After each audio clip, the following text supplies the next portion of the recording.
selamat malam Bapak Robin dan juga teman-teman semuanya. Di video ini saya akan mempresentasikan hasil riset dan juga jurnal yang sudah saya buat untuk memenuhi ujian akhir semester dengan mata kuliah Sistem Pendukung Keputusan. Nah, langsung aja ya.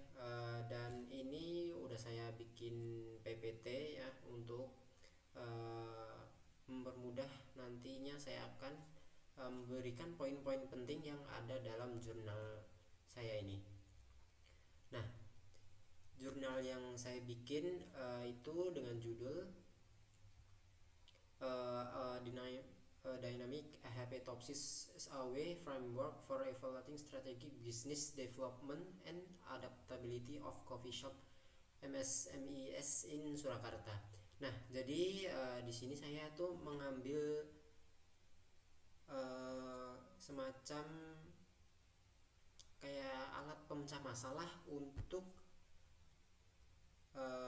UMKM coffee shop yang ada di Surakarta. Nah, jadi nih kerangka dinamis AHP Topsis dan SAW. Nah, jadi jurnal ini tuh saya makainya untuk nyelesain masalah tuh dengan AHP, metode AHP, Topsis dan juga SAW.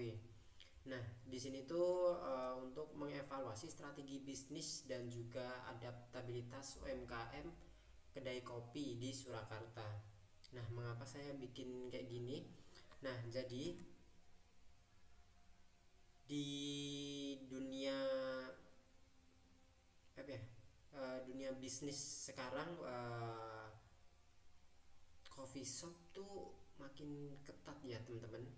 Dan kalau teman-teman perhatiin tuh mungkin setiap tempat, setiap daerah, setiap kota tuh kayak coffee shopnya nggak cuma satu atau dua gitu, pasti banyak banget.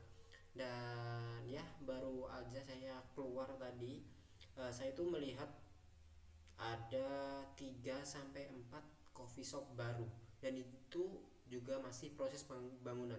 Jadi kayak persaingan di coffee shop di Surakarta ya khususnya itu tuh kayak udah banyak banget gitu ya. Setiap meter berapa ratus meter gitu ada.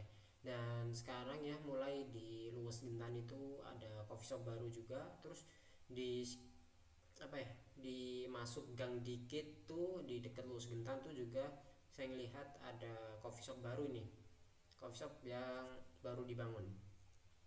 Nah, jadi menurut BPS, Badan Pusat Statistik Indonesia, ada 700 sekitar maaf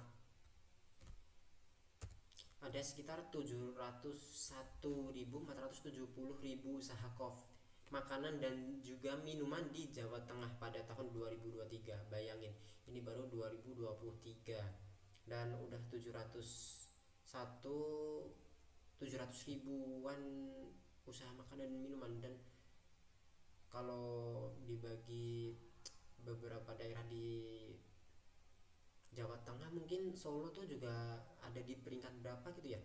Nah, jadi Surakarta Solo tumbuh jadi hub kopi berkat populasi mahasiswa, wisata dan tren kopi spesialitasi.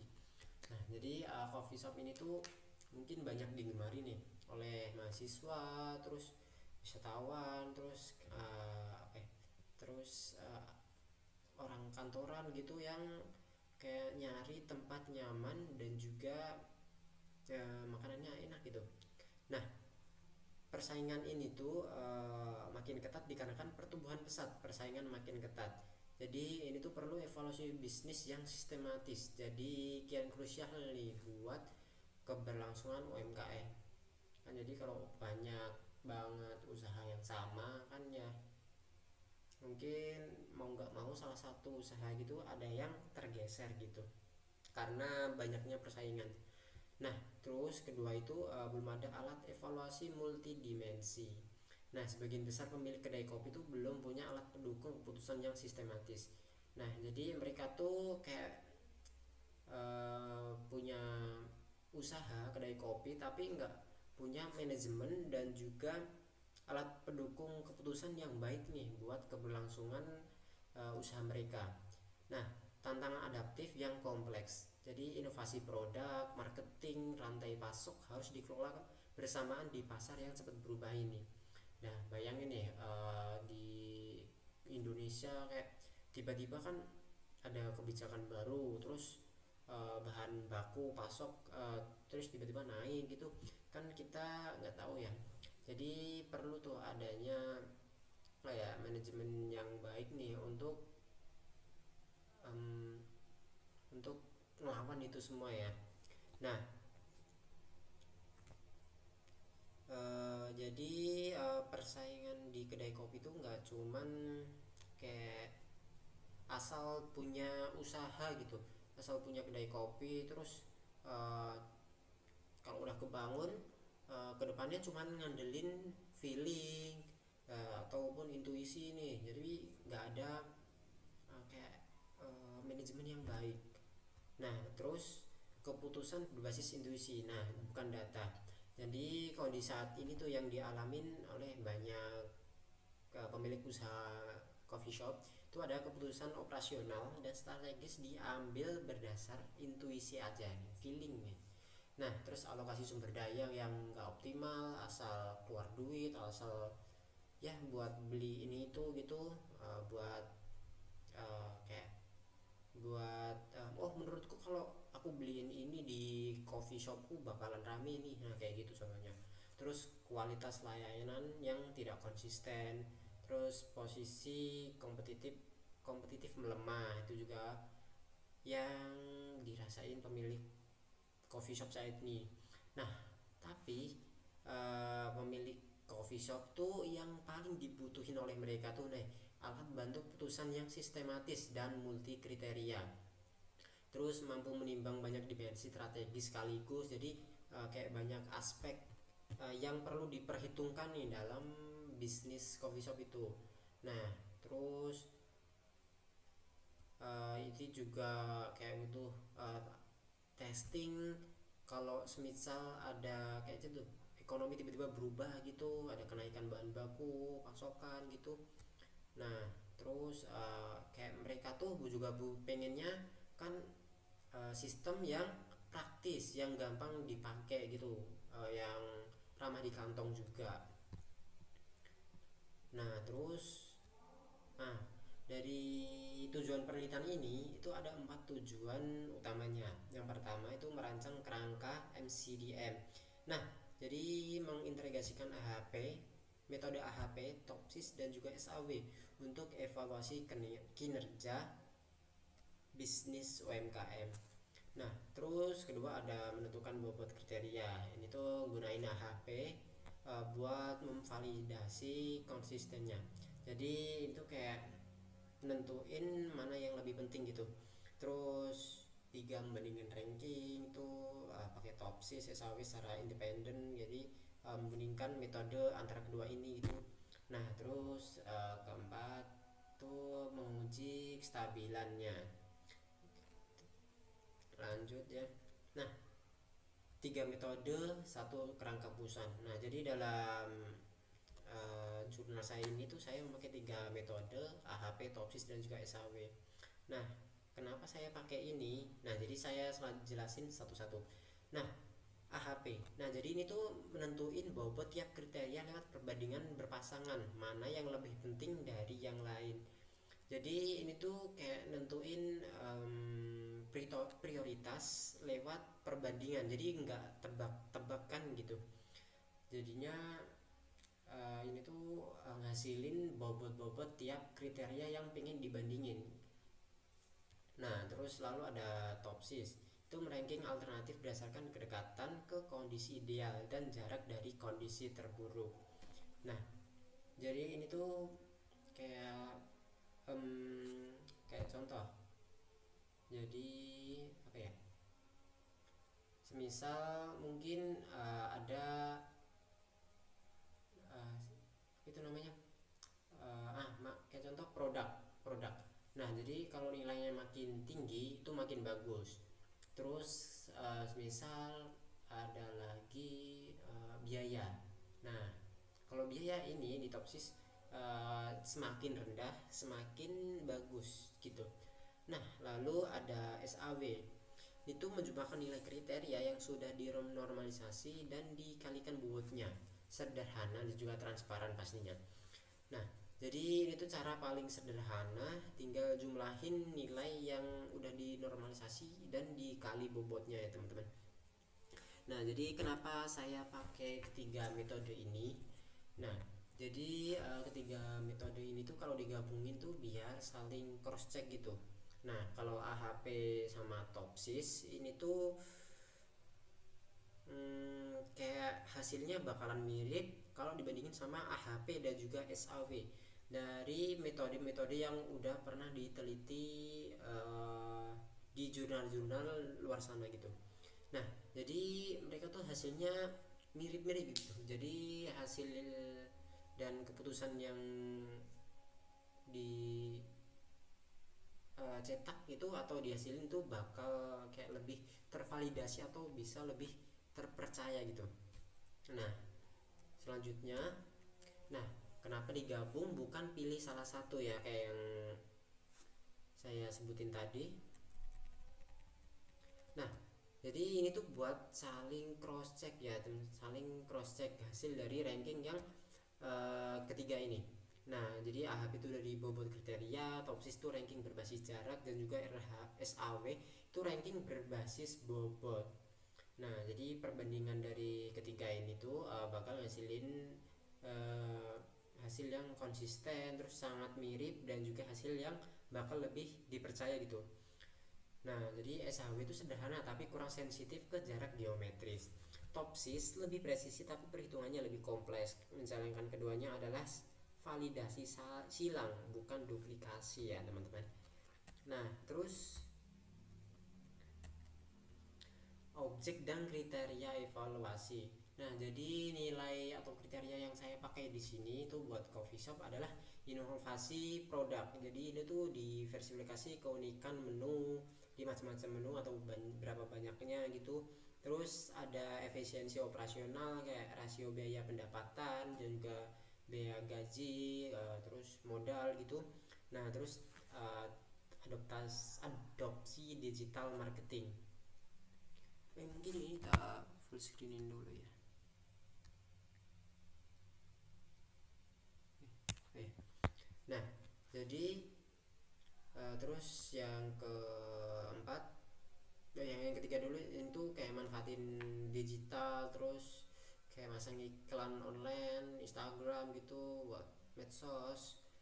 Terus ada mungkin pesanan online gitu, online shop ya, kayak lewat Gojek, Shopee Food gitu. Nah, terus ada retensi pelanggan.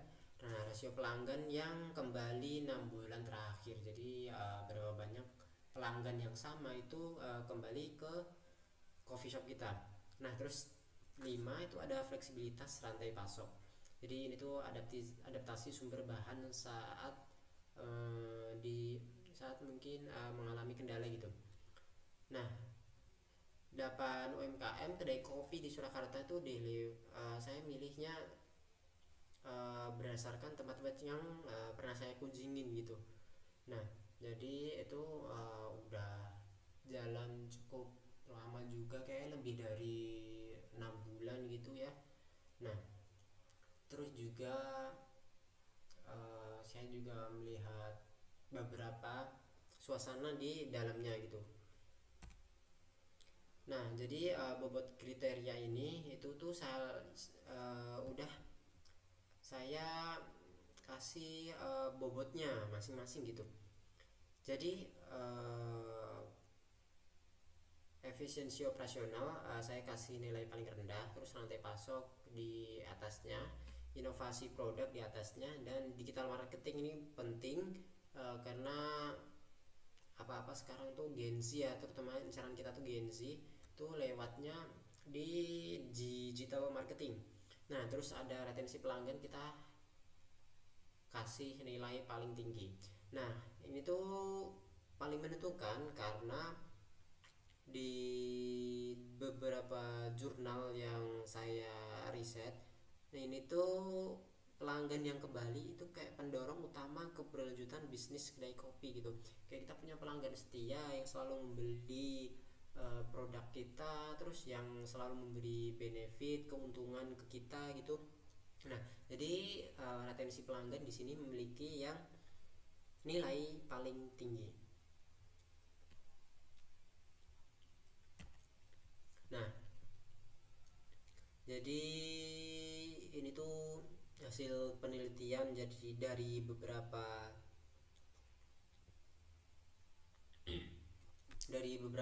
kedai coffee shop yang udah saya hitung. Nah, jadi di sini saya melakukan riset di sini berdasarkan data-data berdasarkan tempat-tempat yang saya nilai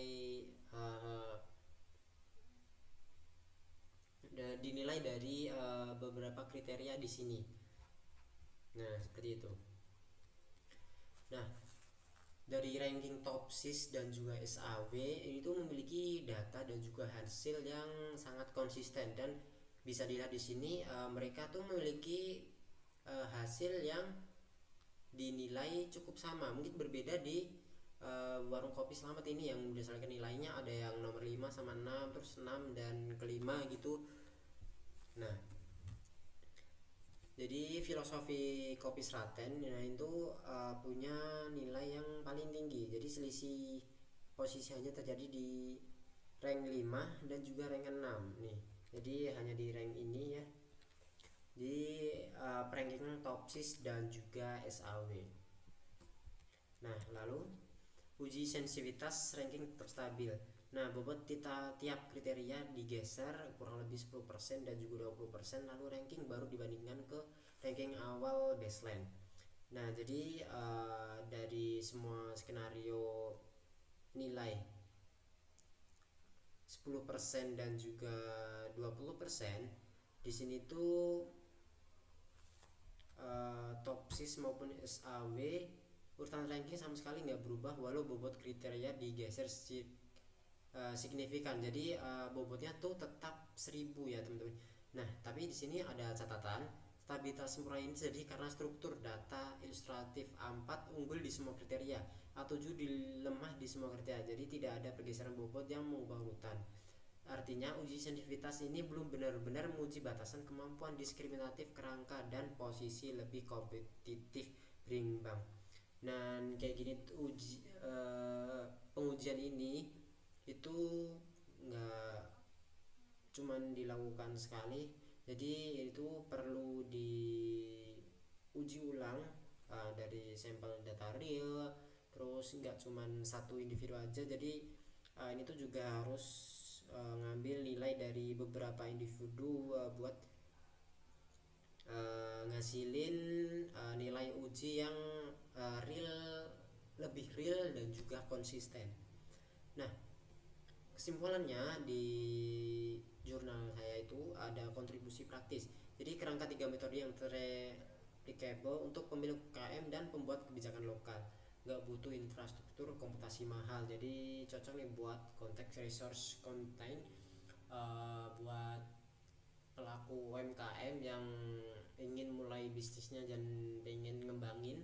Terus ini tuh transparan dan mudah buat diaudit karena SAW berjalan paralel sebagai pendamping. Tapi ada keterbatasan, itu sampel 8 UKM batasi generasi temuan. Jadi mungkin semakin banyak pesaing, data-data yang harus dimasukin itu juga semakin banyak. Terus kriteria validasi panel pakar kecil, jadi perlu delve lebih luas. Jadi individu yang menilai pengujian itu juga ditingkatkan. Jadi itu buat data-data yang dihasilin semakin konsisten gitu. Terus belum ada integrasi data performa real time dimensi dinamis penuh. Jadi ini tuh dari metode yang saya pakai belum ada uji secara real di pelaku usaha UMKM. Dan mungkin next jika ada pelaku UMKM yang nerapin metode yang digunain ini. Dan terima kasih untuk presentasi video ini. Dan mungkin sebagai akhir video saya akan menunjukkan sebagian. Nah, untuk jurnal saya pakai jurnal yang di referensi yang diberikan oleh Bapak Robin di grup WhatsApp. Nah, saya dipakai referensi dari Jimasif Masyarakat Informatika Undip ya teman-teman, gitu. Jadi dia templatenya harus pakai bahasa Inggris, dan kalau saya jelasin langsung dari jurnal ini, saya mohon maaf belum saya translate ke bahasa Indonesianya. Dan ini juga ada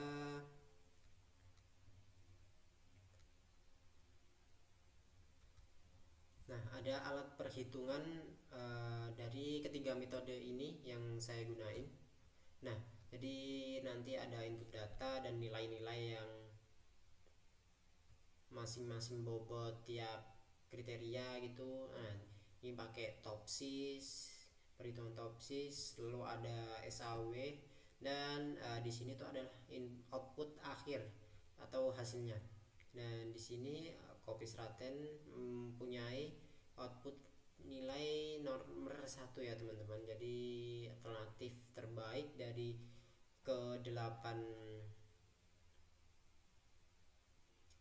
coffee shop ini tuh adalah Kopisraten ya. Dan sekian untuk video kali ini, terima kasih. Dan jika ada kesempatan atau lain waktu,